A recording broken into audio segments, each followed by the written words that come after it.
Attendance. Oh, there we go. Happy Friday, everyone. Just give a couple of minutes here as people start to come into the space.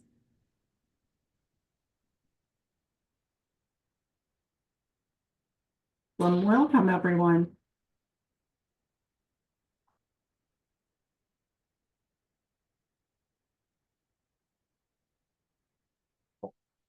Hope you've had a good start or you're having a good start to a weekend and you've had a good week, a good productive week.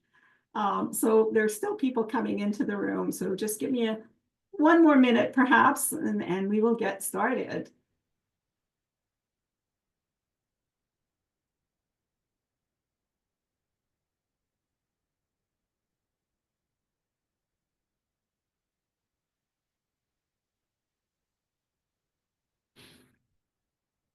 Awesome. So we'll begin. So welcome to the Online Ethics Center's Fall 2024 webinar series, Bringing Ethics to the Conversation. My name is Azita Hirsa. I'm a senior lecturer at the Rensselaer Polytechnic Institute, School of Engineering, Industrial and Systems Engineering Department, where I teach courses in management of engineering technology, ethics of modeling, engineering ethics, and professional development, technical issues and solutions, as well as enhancing critical thinking. I was the past chair of the ethics division at the American Society of Engineering Education and thrilled to be the webinar host for the OEC's 2024-25 season. I started this last semester, or last year, I should say, and our focus was on ethics in industry. And as we're evolving, more and more, we'll start to talk about, sort of calls to action in sort of in the gap between industry and academia and government. The Online Ethics Center, hosted at University of Virginia, is a digital repository for resources on teaching and learning about ethics in engineering and science. The OEC also fosters a community of faculty, students, researchers, and other professionals who come together to discuss ethics. Please check out our website at theonlineethics.org. The theme of our fall and spring webinar series is engineering ethics in industry, as I've mentioned earlier. I'm delighted to host our speaker today, Dr. Stuart Wallisch. Dr. Wallisch, practicing as an independent consultant, provides management, engineering, and education training services to private, public, academic, and volunteer sector organizations. Current and past clients include the American Council of Engineering Companies, the American Society of Civil Engineers, Blue Sky Financial Partners, Bonar Group, Boston Society of Civil Engineers, BSA Life Structures, California State Polytechnic University, CDM, Castilla-La Mancha University, Christopher B. Burke Engineering, Clark Dietz, Daimler Chrysler, Donahue and Associate, EarthTech, Harris County Flood Control District, Hinshaw and Culbertson, Indiana Department of Natural Resources, and the list goes on. After earning a BS in civil engineering as Valparaiso University, Dr. Wallisch obtained an MSE at the Johns Hopkins University and a PhD from University of Wisconsin-Madison. He is a licensed professional engineer in Indiana and Wisconsin. Stu has over 40 years of engineering education and management experience in the government, academic, and private sectors, and has worked as a project manager, department head, discipline manager, author, marketer, sole proprietor, professor, and dean of engineering college. As an employee of various organizations, Dr. Wallisch enjoyed mentoring and coaching junior professionals in areas such as communication, team essentials, and project planning. Prior to beginning private practice as an independent consultant, he was employed full-time by Valparaiso University, the Southeastern Wisconsin Regional Planning Commission, and Donahue and Associates, and served as a part-time basis as an adjunct associate professor at the University of Wisconsin-Madison and taught part-time at Marquette University. Water resources engineering is Stu's technical specialty. He led or participated in watershed planning, computer modeling, flood control, stormwater and floodplain management, groundwater, dam, and lake projects. His experience includes project management, research and development, meeting planning, and stakeholder participation, and expert analysis and witness services. Areas in which he provides management and leadership services include re-engineering, technical and non-technical education and training, on-site, distance learning, asynchronous module, mentoring and coaching, corporate universities, writing and editing, marketing, meeting planning, and facilitation, project planning, and team essentials. Stu authored Urban Surface Water Management by Wiley in 1989, Flying Solo, How to Start an Individual Practitioner Consulting Business, Hannah Publishing in 2000, Managing and Leading, 52 Lessons Learned for Engineers, ASCE Press, 2004, Managing and Leading, 44 Lessons Learned by Pharmacists, co-authored with Paul Bush, American Society of Health System Pharmacists, 2008, Engineering Your Future, The Professional Practice of Engineering, Wiley and ASCE Press, 2012. The first and second editions were published in 95 and 2000. An Introduction to Creativity and Innovation for Engineers by Pearson Publishing in 2017. Dr. Wallach's most recent book is Engineering Public Protection, Predicament, Reform Education and Licensure for a Safer Society, Hannah Publishing 2021. He is author and co-author of hundreds of publications and presentations in the area of engineering education, management, and has facilitated or presented hundreds of workshops, seminars, webinars, and meetings throughout the U.S. He has spoken at engineering education and practice conferences in 8 countries outside of the U.S., 2 times as an invited keynote speaker. Stu is a member of ASCE, National Society of Professional Engineers, NSPE, and has chaired state and national committees and groups. For example, he was chair of the ASC's Urban Water Resources Research Council and the ASCE Hydraulics Committee, president of the Wisconsin section of the American Water Resources, AWRA, served on and was editor of the ASCE Task Committee on the First Professional Degree, was special issues editor for ASC's Committee on Publications, served on National Science Foundation Proposal Review Panel, chaired the first ASCE Body of Knowledge Committee, and was editor for the second, served on and was editor of the ASCE Task Committee on the Summit on the Future of Civil Engineering, and was a member of the ASCE Committee on Academic Prerequisites for Professional Practice. Dr. Wallach served on the Indiana Board of Registration for Professional Engineers. He was a member of External Advisory Board of the Civil and Environmental Engineering departments at the University of Wisconsin and at the University of Texas at Tyler. Dr. Wallach also contributed to community affairs. For example, he chaired the Wellhead Protection Plan Committee in Indiana and was a member of the School Superintendent Selection Committee in Waukesha, Wisconsin. Dr. Wallach was elected at the Tau Beta Pi as an undergraduate student and Sigma Psi as a graduate student. In 1995, he received the Public Service Award from Consulting Engineers of Indiana. In 1998, the Distinguished Service Citations from the College of Engineering at the University of Wisconsin.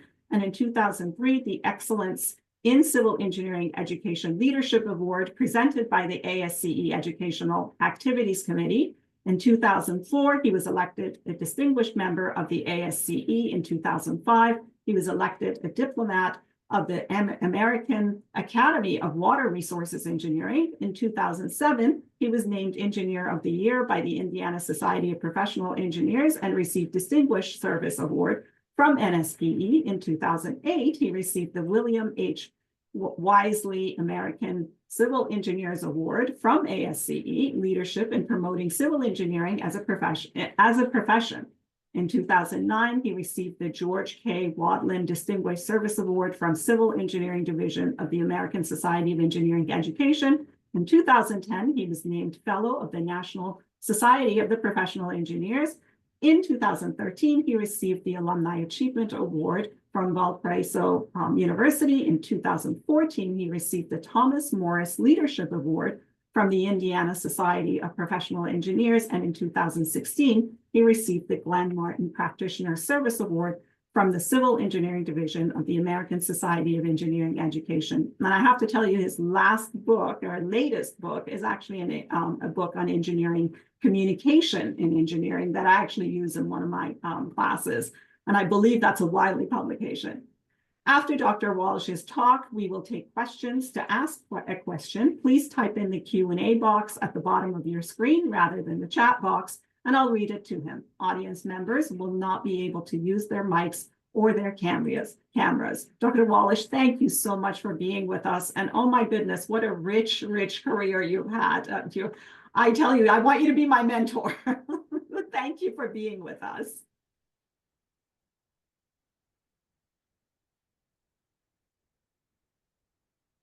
And it's all yours.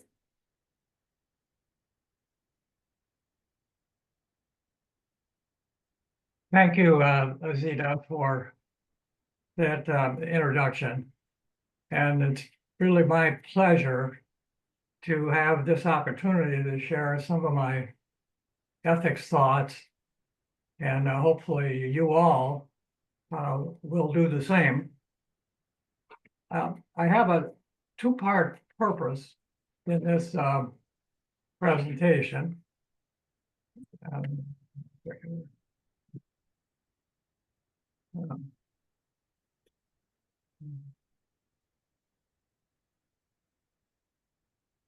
The first part of my purpose is to offer some practical tips on how to work through some ethics challenges. And then secondarily, I would like to discuss with you licensure exemption laws in the United States and the ethics of the existence of those laws.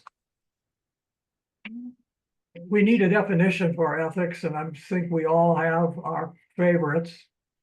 One of mine is this: the process used to make value-laden decisions beyond the law in professional matters. I also sometimes think of ethics as a test of what we do when we're really in a difficult situation. That brings out the best in all of us, and it certainly reveals our personal ethics. When faced with an ethical issue in our work, we typically want to make sure we understand the issue. We often turn for guidance to codes of ethics for our profession or our occupation, and we visit our personal values and we make a decision and implement it. But every now and then, we'll encounter something atypical. We may find ourselves at the top of a slippery slope. We may be unable to get help from our code of ethics. We may make some incorrect assumptions about which engineers, scientists, or other professionals are bound by our code. So ethics is different than law, and we need to be able to distinguish between legal issues and ethical issues. We need to be able to answer this question: ethics or law? I'm going to offer you a way to work through that. We're going to construct a legal and ethical domain. We start with a vertical line, and we'll say to the right, these are legal circumstances, and to the left, these are illegal. Add a horizontal line, and we'll say above the line, these are ethical situations, and below, unethical. And I purposely use a dashed line for the ethical, unethical distinction, because that is less precise more difficult to resolve than whether an issue is legal or illegal. We can add some numbers so we can identify the quadrants. Here, most of what we do in engineering, at least, and I think in most occupations, is legal and ethical. It's just the way we operate. We're pretty decent people. But every now and then, we might get into quadrant 2, where what we're doing is legal, but it's unethical. If we successfully design something outside of our area of competence, that's legal, but it's unethical according to our codes of ethics. And then we can also get into situations that are both illegal and unethical. For example, fraud. What do we mean by fraud? Well, an engineering firm collects and analyzes water samples and misrepresents the results. That's an example of fraud. In quadrant 4, which is really a very difficult quadrant, we could have an agreement with our employer to keep all matters confidential. But now we realize we're working on a project where we think the results of the project have an unacceptable impact on public safety and welfare. And so we share this with our supervisor, and our supervisor is uninterested. So now what do we do? Do we just let it go? Or is this part of our requirement to protect public health, safety, and welfare? We need to go around our supervisor. So what we're going to do is it's going to be illegal to break that confidentiality agreement, but it's going to be ethical to try to prevent this project or this feature of this project from going ahead. In other words, whistleblowing raises its head. Again, to emphasize, one moment, please.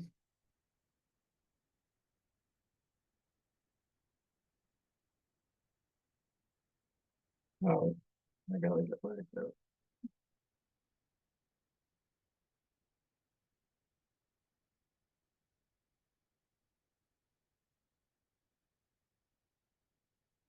There we go.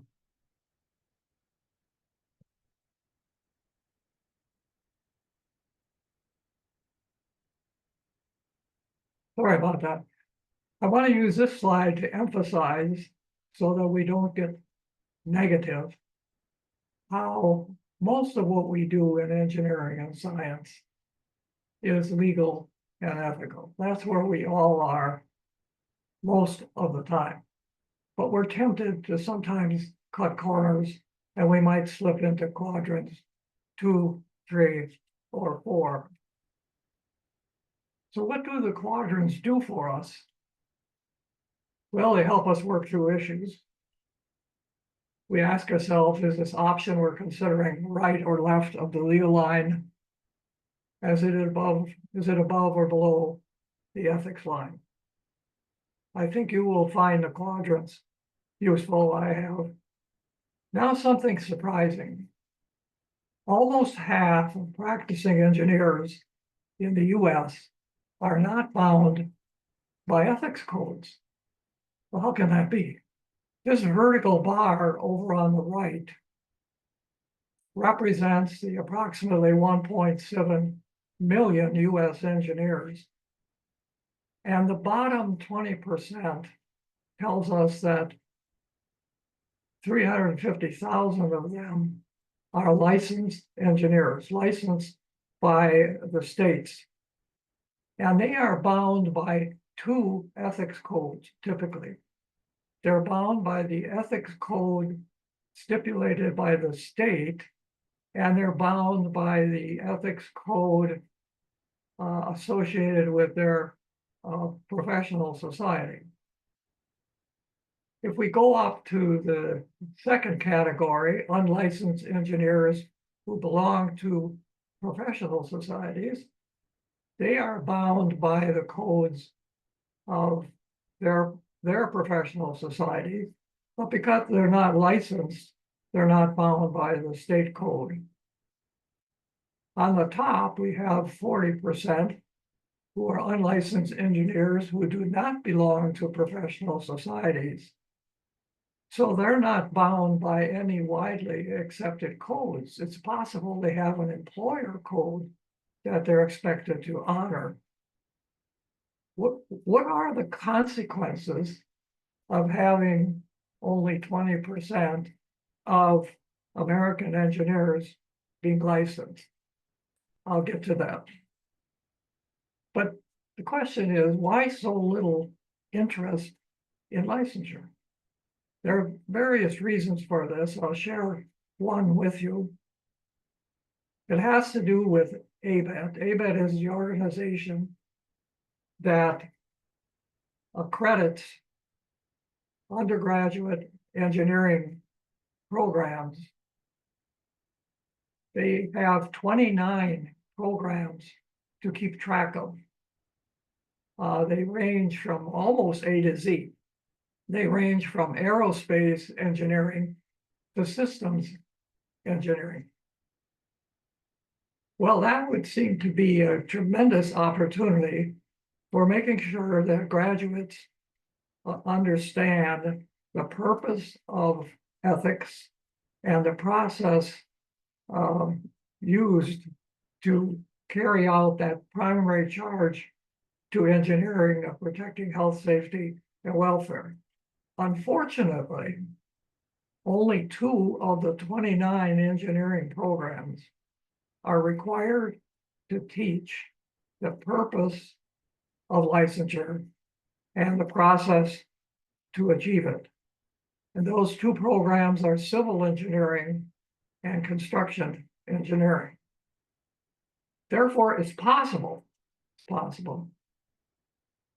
for the majority of future engineers to earn a BS degree in engineering without a validated understanding of licensure. It's possible that could happen. One could go through an entire engineering program in most programs, both disciplines, and not have a section of a course or an entire course having to do with ethics. I think this is a serious omission, because licensure is a process intended to assure that our citizens are being protected. Let's turn now to a slippery slope, which I mentioned earlier. I'm going to work through an example of a slippery slope so that we can see how disastrous it can be for all parties. While I'm doing this, let's keep Leonardo da Vinci's advice in mind. He said, it's easier to resist at the beginning than at the end. So let's consider a slippery slope story involving essentially all unlicensed engineers. We go to the year 2002, and GM engineer Ray DiGiorgio approves a newly designed ignition switch. Most of our cars nowadays don't have this kind of an ignition switch, but they used to all have it. A switch that you turn clockwise to start the car, counterclockwise to stop it, a ring with keys hanging on it. These switches were installed by GM in Chevy Cobalt, the Saturn Ion, the Pontiac G5, the Saturn Sky, and the Pontiac Solus.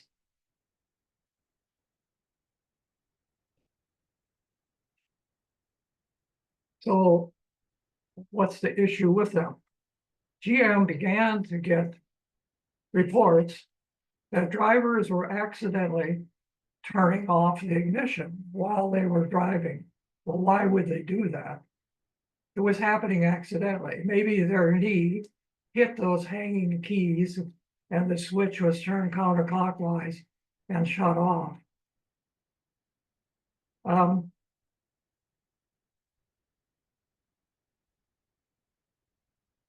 Eventually, in 2006, the engineer that designed the original switch installed a new ignition switch. He designed a better version. The problem with the original switch is it took too little torque to turn it off. So we fixed that. Well, that's good. Problem solved. No, not exactly.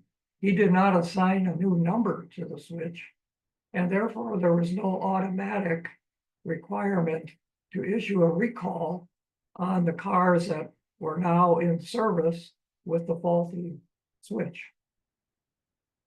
You could imagine an engineer at GM driving to work and seeing one of those 5 models cars with the faulty switch. We engineers are always very conscious of what we designed, and when we see it, makes us proud. But in that case, it would make them concerned because they know that the people in that car are at risk, but nobody that had done anything about it. And the story goes on. By 2015, there are an alleged 107 deaths and 199 injuries.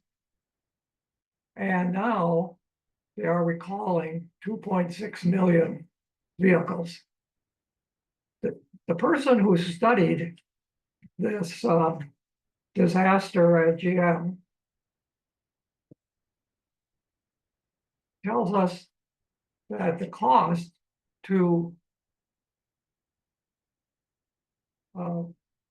GM was a $35 million fine for failing to recall and a $900 million penalty to settle a criminal probe conducted by the U.S. Justice Department. The other cost was GM fired 15 employees, and GM promised to never let something like this happen again. Attorney Anton Valukas, the individual who studied this, said in his report, no demonstrated sense of urgency right to the very end. In other words, for over a decade, that group of engineers managed to rationalize the existence of millions of cars, many of which had a faulty ignition. This is a classic case of groupthink. The ability of humans in a group situation to become empathetically numb to a serious risk to the public. We need to do all we can to avoid this happening. Let's turn now to some decision-making aids. You know, when we're faced with an ethical dilemma, what aids are available to us? Well, we have our ethics codes. They'll probably work 90% of the time, and that's all we need. But sometimes they don't. And one thing I want to remind us about these codes is they all say that public protection is either paramount or highest duty or first and foremost responsibility or failure.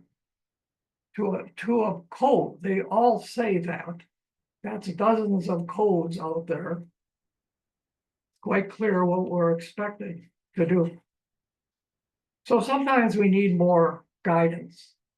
Good source of assistance would be experienced colleagues. Your organization, my organization, included seasoned professionals representing various areas of technical and non-technical experience. They've faced ethical questions, made good and bad decisions, and most of them are willing to share what they've learned. They're a gold mine of wisdom. Maybe you would turn to more personal set of individuals, maybe that revered college professor, maybe a religious leader, but caution. Why do I say caution? The very codes we're trying to use all require us to keep confidential to the extent we can what we're learning about our clients. So we don't want to violate that part of a code in order to find out, in order to resolve an ethical issue. Got to be very careful. I want to share with you a lesson I learned about ethics from an electric utility manager. I was in my mid-30s, and I was sent to a utility in northern Wisconsin. My assignment was engage the manager of the utility and help us provide services to them. The manager cordially invited me into his office. And what I noticed was the unusual size and furnishing of the office. A long table and his desk at one end. He invited me to sit down and chat. As a young engineer, very inexperienced in the marketing role, I was looking for something. I was looking for anything to talk about. So I asked the manager about the purpose of the large table. And he explained that while this was his office, it was also the electric utilities board room. The board met in this room around that table. And he, as their manager, occupied one end of it. And if they had questions or they wanted a status report, he had his files readily available. Okay, nothing particularly spectacular about that. But then he volunteered a comment that stuck with me. He said that although the vast amount of time he was in the office, he was there alone or with one or a few individuals. Okay, so he said he tried to imagine that the board members were sitting around the conference table all the time.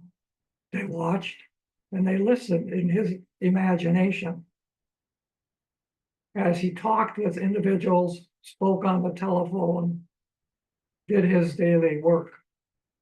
That was a great lesson. I followed it in the rest of my career. The board is always there with me in that office. Another thing we can apply is the application of moral imagination. This idea comes from Rabbi Telushkin in his article, Ethics One Day at a Time.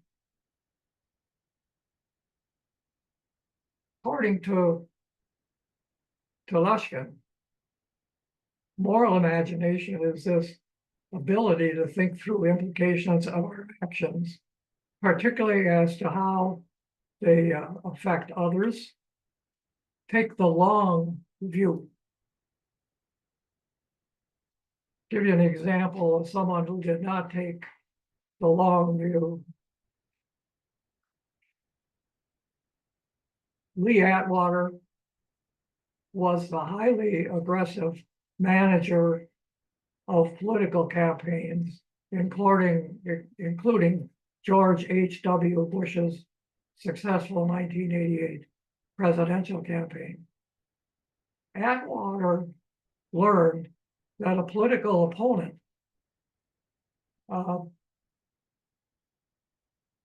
suffered from depression and received electric shock treatments. He released this information in response to objections from opposing candidate. He said he wouldn't reply to a person hooked up to a jumper cable.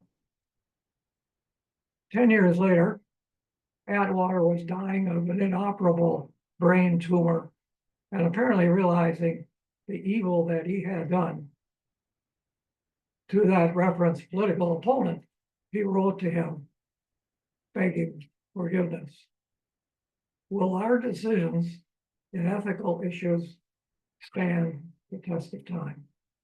And now for my last topic, return to Atwater, to engineering's public protection predicament. All states in the District of Columbia have engineering licensure exemptions. I'll explain what that means shortly, except Oklahoma and Arkansas, but all states in the District of Columbia have many exceptions to their engineering licensure laws. These exemptions allow certain engineering organizations to do specific types of engineering that are exempt from having to be led, guided, signed off by professional engineers. Therefore, because of those laws, no one is ethically, and in most cases even legally required to advocate that public protection is paramount. So what do these law exemptions look like, and how many engineers do they affect? Here's some text from the state of Michigan's licensure exemption law. You're exempted if you are a designer of a manufactured product, and if the manager of the product assumes responsibility for the quality of the product. So you design and you manufacture a car in Michigan, you do not have to have any PEs involved because your company is going to assume responsibility for justice if something goes wrong. Or Washington State. Here you're exempt if you're not rendering engineering services to the general public. In Washington State, Boeing and the licensing board have in effect agreed that designing, manufacturing an aircraft that flies 500 miles an hour, carries 200 people, is not rendering of services to the general public. 1,500 engineers worked on the Boeing 737 MAX 8, the aircraft that eventually had 2 disastrous crashes. No PEs needed. Consider these tragedies: Space Shuttle Challenger, Deepwater Horizon oil rig explosion, Boeing 737 MAX crashes, Merrimack Valley natural gas distribution system explosion, and GM ignition switch disaster. I've dug into each of these and I find a common denominator. All were performed. The engineering on all of them was performed under licensure exemption laws. No PEs needed. And what's the rationale for this? The employer, well, sorry. The rationale is that the employer will pay. I'm having a problem here. Let me try this. Oh, sorry. Well, the employer will pay. Just an example of what that really means is if we go back to the 2 Boeing crashes, each of the 46 individuals were killed, each of their families received $1.4 million in compensation. Is that enough? Would that be enough? I doubt it. Well, I'm sorry, I got a problem here. I wanted to show you one or two more slides. Let me see what's going on.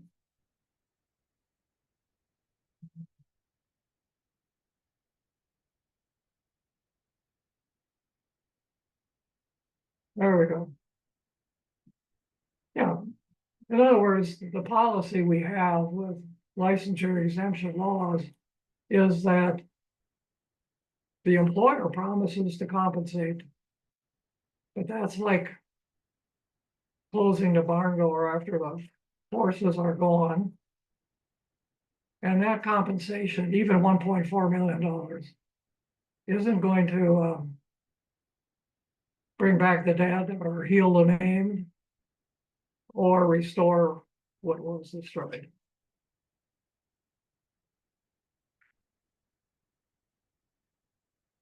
What's this?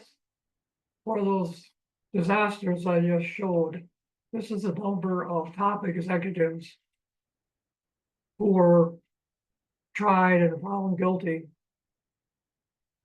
of negligence or whatever. No one was held accountable at that level. Okay. I'm gonna go skip this one. I'm running over on time. These are 15 US professions. All require a license to provide services. All require a graduate degree to become licensed. Must be something special about engineering. It's not on that list. Now, my book digs into what I call this ethical predicament faced by the engineering community. In summary, is the issue about law or ethics. Please remember, half of practicing engineers are not bound by ethics codes. Avoid the slippery slope. Use varied decision-making aids. And is the American engineering community ethical in allowing major licensure exemptions? Thank you for your attention. Back to you, Azita.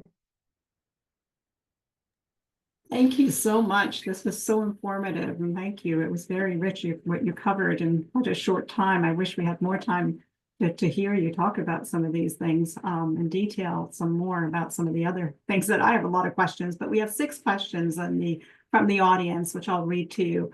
The first one says, I'm a whistleblower whose unresolved whistleblower disclosures have troubling implications for the nuclear weapon material security and much else relevant to whether those born in 2024 get to die natural deaths that are imperil civilization avoids large scale, if not near total collapse in coming decades, with billions of attendant unnatural deaths. If I am a PE crying wolf or a member of a professional society, I'm a decades-long members of ANS, ASME, and NSPE.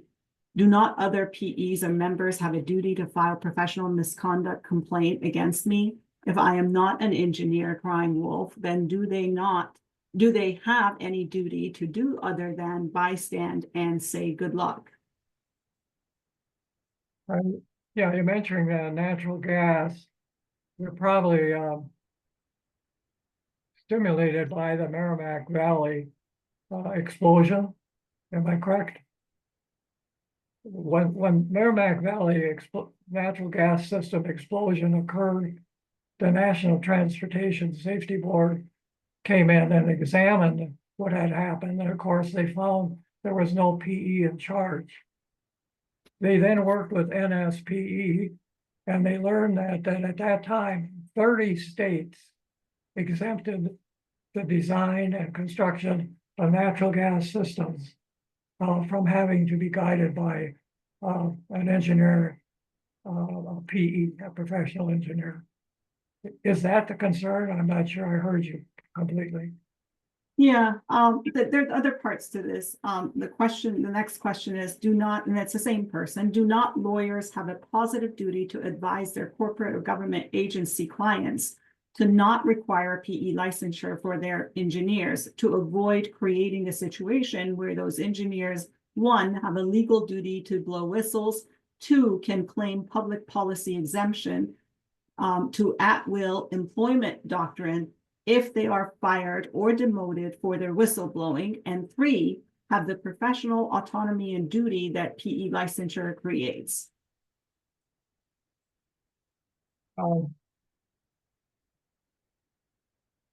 Some states have laws that would protect a person who is taking an action to resolve an ethical issue if it can be demonstrated that that's for the public good.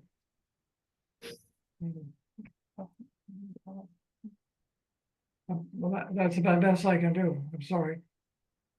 The next part of this is if the engineering disaster of GM ignition switches concealed redesign and engineering ethics disaster too. More generally, are all engineering disasters as a rule also engineering ethics disasters? No, all engineering disasters are certainly not ethics fault. The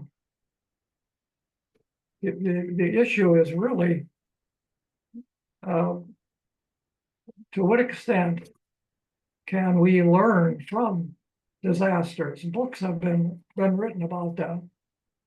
Even if everyone is ethical, or every project is guided by a ethically and legally accountable PE, we're still going to have some disasters. An example of that situation is the bridge that collapsed in Minneapolis, St. Paul, several years ago. PEs were involved, but errors were made.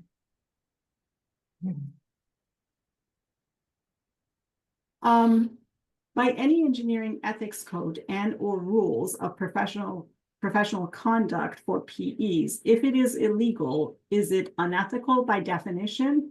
Where the illegality is connected to one's professional duty? If you disagree, why? Please ask that again.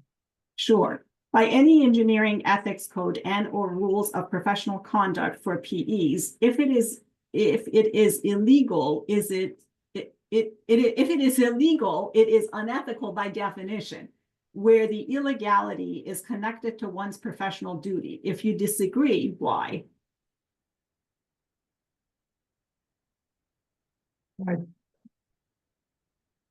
I distinguish between the legality of an act and the ethical aspect of an act. And that's why I talked about that quadrant. Does that help? So if it's illegal, is it unethical? The assumption is if it's illegal, it's unethical. Is that true? If it's illegal, if it's illegal, yeah, let's just go back and look at that. One moment, please.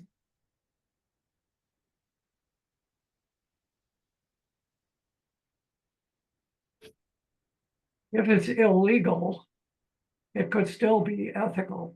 I provided the example of where someone has to get involved in whistleblowing.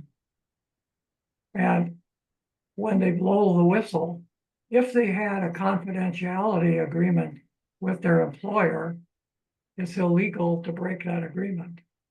But because lives would be at stake, it's ethical to break that agreement. So that's an example where we're ethical, but illegal.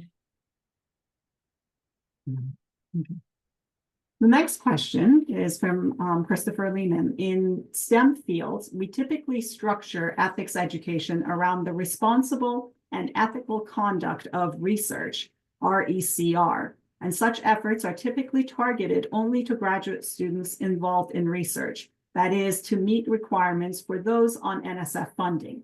What would be the most effective way to incorporate ethics education into undergraduate programs? Most ethical, the most effective way.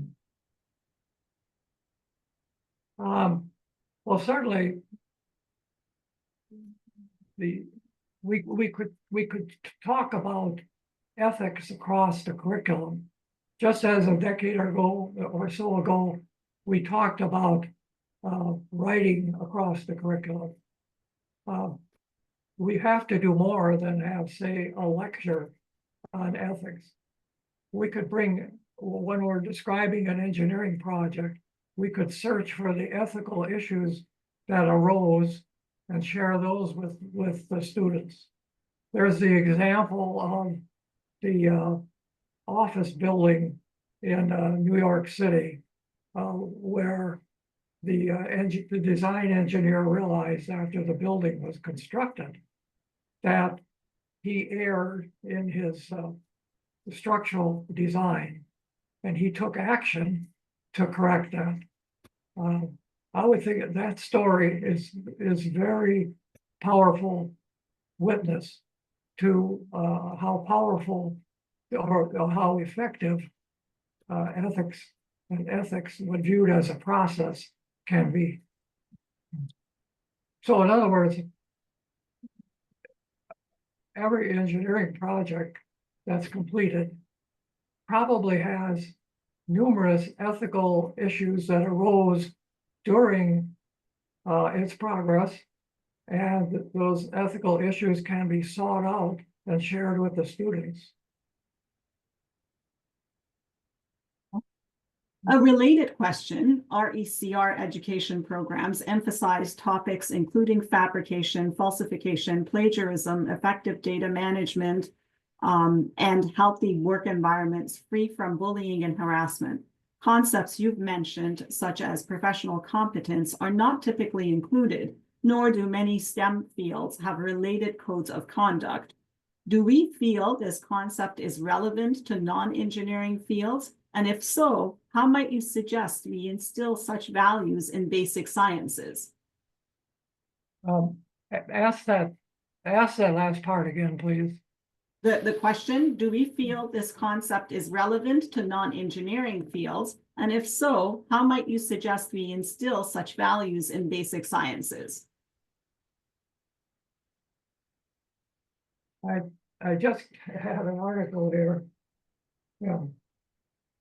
I'm not sure if this gets to what you're talking about, but there was a article in Civil Engineering magazine, very recent, September and October, and it's titled "Doing the Right Thing on Your Own Time." And the point of the article is, do the codes of ethics for engineers apply to their non-engineering activities? If PE was found to have done something unethical in the community outside of his or her professional work, would ASCE have the authority to somehow penalize that individual? And the gist of the article is probably not, but ethics codes are aspirational. And so if a professional agrees to a code of ethics for his or her engineering work, you would think that would also influence ethical issues outside of engineering. Good article. Thank you. Another question.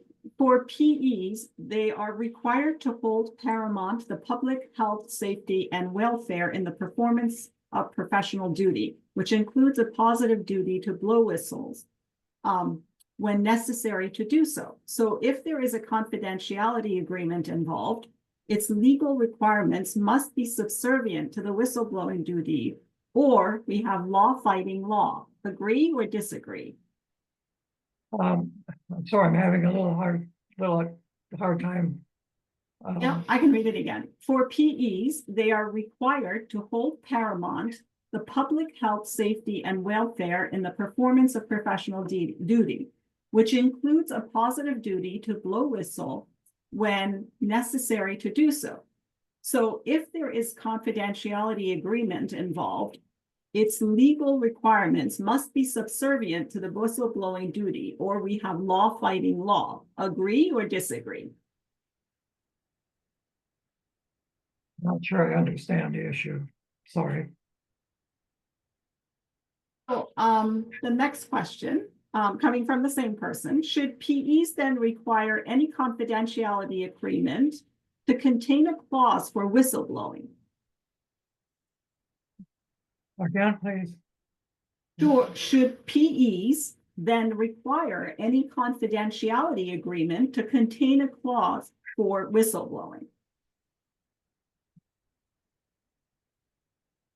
I just don't have a response to that. I'm sorry.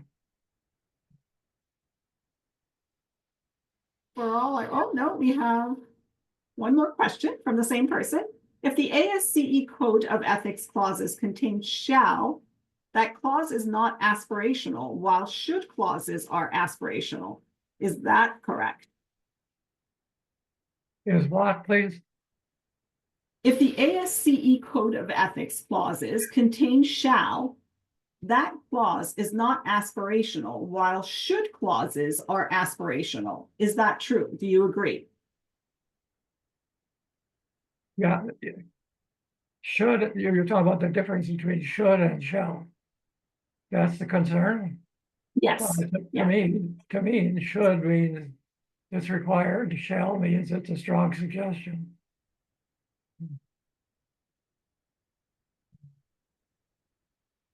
So I'm looking at these. Should the I guess my question now kind of based on some of these questions, should there be changes in the wording of what we write for example, the NSPE Code of Ethics?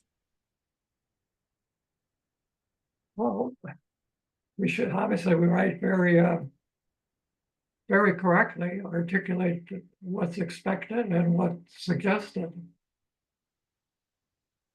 You know what's interesting, comparing these codes, some of them were updated, 10, 20 years ago. How often do these codes, do you know how often do they get updated? And what is I guess, who comes together to update these? And what is it based on, the updates of these things? Of the codes of various codes of ethics? I think that with changing technology, and with increased access to everything via social media and so on, that we need to be looking at these codes, say, every few years.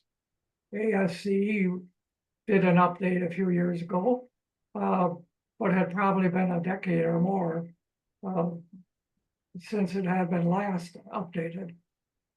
But the frequency needs to increase. I think also if all the engineering societies would take the time to look at their codes, they might be more receptive to reducing the adverse effect of licensure exemption laws, and the public would be better served by that. Up with these codes of ethics, and this will be my last question. When it comes to writing these codes of ethics, who are the people that have seat at the table?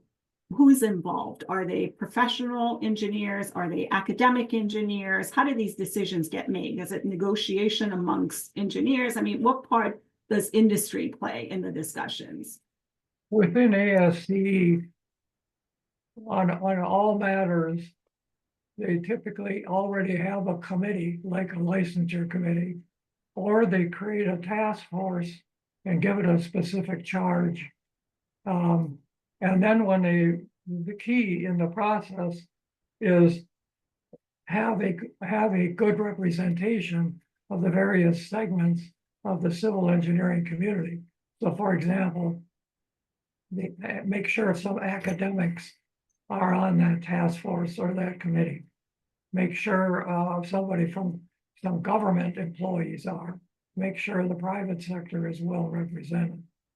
So it's just it's the power of volunteers working effectively together that makes these things happen.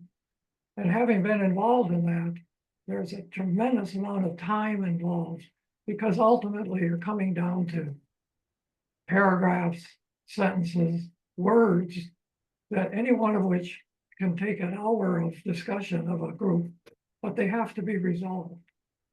I think ASC does a great job of doing that kind of work with heterogeneous teams.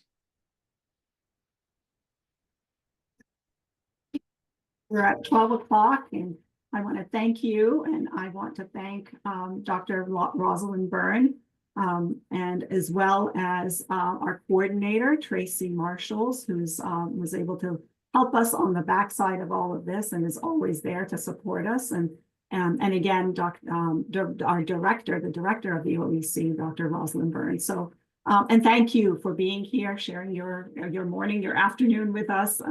We really greatly appreciate it. And we hope that we'll be able to see you again. Thank you. Thank you.